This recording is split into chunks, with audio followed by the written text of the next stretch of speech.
Jordan Peterson சொன்ன starving rates study பற்றி தெரியுமா? பசியோடு இருக்க ஒரு எலியோட வாலில் ஸ்ப்ரிங் அட்டாச் பண்ணி அதை ஒரு டியூப்பில் வச்சுருவாங்க. அந்த ஸ்ப்ரிங் மூலமாக அந்த எலியோட ஃபோர்ஸை மெஷர் பண்ணுவாங்க. ஃபஸ்ட்டு டியூபோட ஃப்ரண்ட்டில் சீஸ் ஸ்மெல் போகிற மாதிரி செட் பண்ணி அப்போது அந்த எலி அந்த டியூப்பை விட்டு போகிறதுக்கு எவ்வளோ ஃபோர்ஸ் யூஸ் பண்ணுதுன்னு மெஷர் பண்ணாங்க. அடுத்து அந்த டியூபோட ஃப்ரண்ட்டில் இருக்க சீஸ் ஸ்மெல்லோடு சேர்த்து டியூபோட பேக்கில் ஒரு பூனையோட ஸ்மெல்லையும் விட்டாங்க. இந்த டைம் அதோட ஃபோர்ஸை மெஷர் பண்ணும்போது ஏற்கனவே இருந்ததை விட பல மடங்கு அதிகமாக இருந்திருக்கு. இப்போது நீங்கள் தான் அந்த எலின்னு நினச்சிக்கோங்க.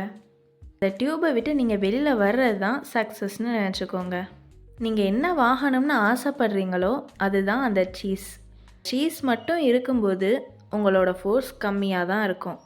என்ன வாங்கக்கூடாதுன்னு ஆசைப்படுறீங்களோ அதுதான் அந்த கேட்டோட சேர்த்து சீஸ் இருக்கும்போது தான் உங்களோட ஃபோர்ஸ் அதிகமாகும். அதனால் நீங்கள் என்ன வாங்கணும்னு முடிவு பண்ணும்போதே என்ன வாங்கக்கூடாது அப்படிங்கிறதையும் சேர்த்தே முடிவு பண்ணிடுங்க.